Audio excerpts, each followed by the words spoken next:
Anderson and Jennifer had always dreamed of owning a holiday home, a place where they could escape the chaos of the city and make cherished memories with their two children, Sophie and Ethan. One fateful evening, while sipping tea and browsing online property listings, they stumbled upon an advertisement that captured their attention. Victorian mansion in serene countryside, a hidden gem. "Look at this," Anderson said, leaning closer to his laptop screen. Jennifer peered over his shoulder, her eyes widening at the image of a grand, Gothic-style mansion nestled in a dense forest. The property was secluded and surrounded by towering oak trees, their shadows stretching ominously over the house. Despite the eerie appearance, the price was shockingly affordable. "It's perfect," Jennifer said, excitement bubbling in her voice. "And so cheap. It must be our lucky day." "It does seem almost too good to be true," Anderson replied, though he shrugged off the creeping sense of unease. "We should schedule a visit. Let's call the agent tomorrow." Little did they know this mansion, this our hidden gem, harbored secrets darker than they could ever imagine. What seemed like a dream opportunity was about to become their worst nightmare. The next weekend, the family drove out to see the mansion. As they approached, the air grew cooler, and a dense fog began to envelop the surroundings. The mansion stood tall and foreboding, its cracked windows reflecting the pale sunlight. The stone facade was weathered, and ivy clung to its walls like skeletal hands. "It's beautiful," Jennifer said hesitantly, though a shiver ran down her spine. "It has potential," Anderson added, attempting to mask his unease. "A little work, and this place will be amazing." The children ran ahead, their laughter breaking the silence as they explored the overgrown garden. Sophie paused by a rusted swing set, her fingers brushing against the chains. "It's so quiet here," she murmured. The real estate agent, an older man with a weathered face, met them at the front gate. His handshake was firm but hurried, and his eyes darted around as if he expected someone to emerge from the shadows. He spoke quickly, almost nervously, as he handed over the keys. "Congratulations on your purchase. I'm sure you'll make this place your own." He didn't linger for small talk and drove off almost immediately, leaving the family alone to explore their new property. Why was he in such a rush? Jennifer wondered aloud, watching the car disappear down the long winding road. The children ran inside, their laughter echoing through the vast empty halls. But as they entered the living room, Sophie stopped abruptly. "What's wrong?" Ethan asked, looking at his sister. Sophie pointed to the corner. "I thought I saw someone standing there," she whispered. Her face was pale, and her voice trembled slightly. Anderson checked the corner, but it was empty. "It's just your imagination, sweetheart," he said, ruffling her hair. But Jennifer noticed his eyes linger on the shadowy corner a moment longer than necessary. By the time summer rolled around, the family had moved in and settled into the mansion. Despite its creaking floorboards and drafts, they loved their new holiday home. Anderson spent his days fixing up the property, Jennifer decorated the rooms, and the children explored the expansive grounds.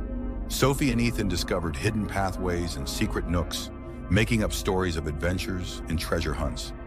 But strange occurrences began to unsettle their peace. Doors slammed shut without warning, faint whispers echoed in empty rooms, and objects moved on their own. At first, Anderson dismissed these events as the quirks of an old house. "It's just settling," he'd say, but Jennifer couldn't shake the feeling of being watched.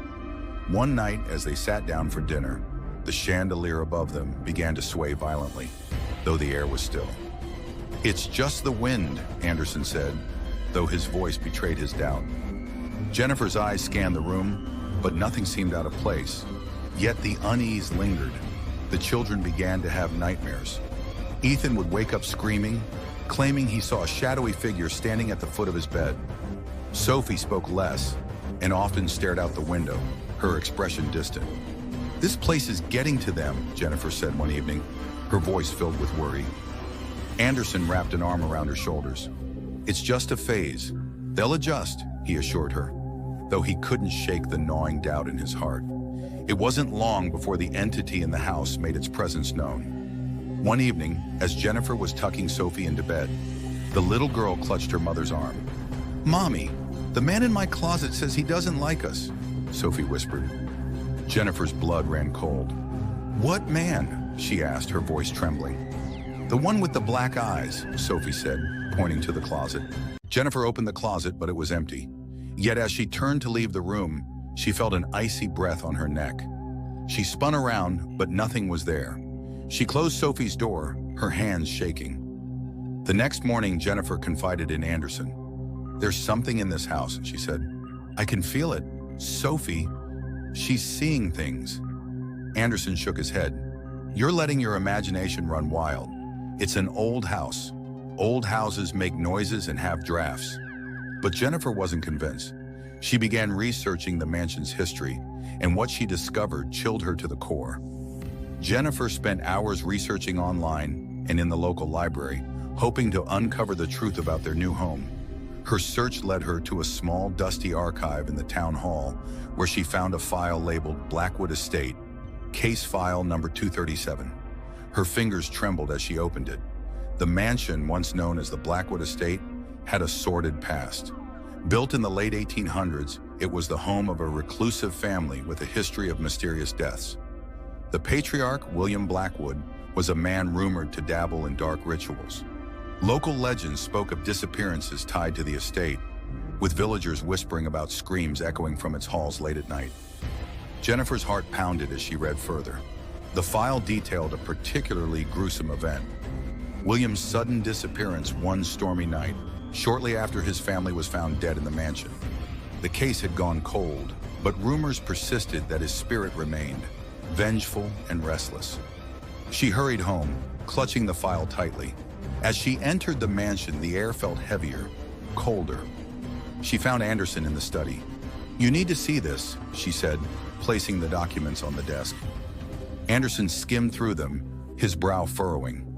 "This is ridiculous," he said, though his voice wavered. "It's just a bunch of old ghost stories." "It's not just stories, Anderson," Jennifer snapped. "Something is wrong with this house. We need to leave." "We've put everything into this place," Anderson argued. "We're not running because of some superstition." But Jennifer couldn't shake the growing dread in her chest, and neither could Anderson, though he refused to admit it. That night, the house came alive with malevolent energy. Sophie woke up screaming, her shrill cries piercing the silence. Jennifer and Anderson rushed to her room to find her curled up in a corner, sobbing. "He was here," Sophie cried. "The man with black eyes. He said he's going to hurt us." Jennifer scooped her daughter into her arms, whispering reassurances, though she felt none herself. Anderson checked the room, opening the closet and peering under the bed. He found nothing. As they settled Sophie back to sleep, the sound of shattering glass echoed from downstairs. Anderson grabbed a flashlight and crept toward the source. The dining room window had been smashed, but there was no sign of an intruder. The chandelier above the table swayed violently, as if caught in a storm. Jennifer stood frozen in the doorway. "Anderson," she whispered, pointing.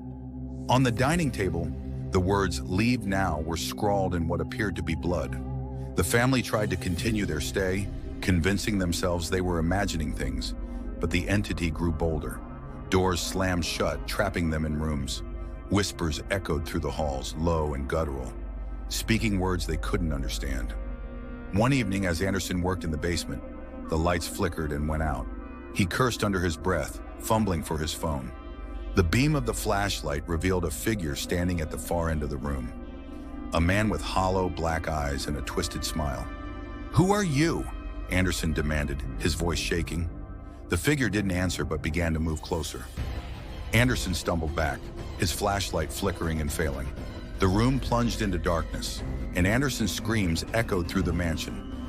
Jennifer and the children found him moments later, unconscious and bleeding from a deep gash on his forehead. "We're leaving," Jennifer said, her voice firm. "Tomorrow." But the house had other plans. That night, as the family packed, the entity unleashed its full wrath. Shadows slithered along the walls and the temperature dropped to a bone-chilling cold. Anderson, still dazed from his injury, insisted on checking the children's rooms one last time. As he entered Ethan's room, the door slammed shut behind him. "Jennifer!" he shouted, banging on the door. But his voice was drowned out by a deafening roar, a sound that seemed to come from the walls themselves.